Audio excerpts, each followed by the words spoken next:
আসসালামু আলাইকুম সবাইকে।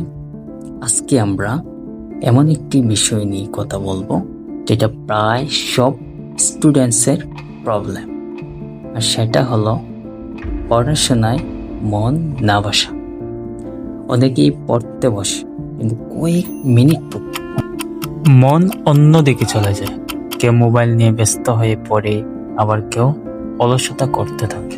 কিন্তু একটা কথা মনে রাখবেন, আজ তুমি যে সময় নষ্ট করছো সে সময়টা তোমার ভবিষ্যৎকে পিছিয়ে দিচ্ছে।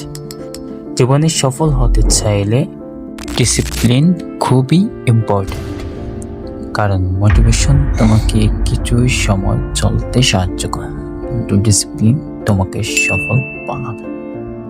পরিশ্রম শুধু পরীক্ষায় পাশ করার জন্য না, বরং নিজের জীবন সুন্দর করার জন্য। তুমি যত বেশি শিখবে, তোমার চিন্তা ভাবনা তত উন্নত হবে।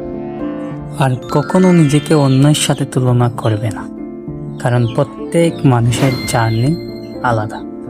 তুমি শুধু প্রতিদিন নিজেকে আগের দিনের চেয়ে একটু ভালো বানানোর চেষ্টা করো। ছোট্ট ছোট্ট স্টেপ নাও।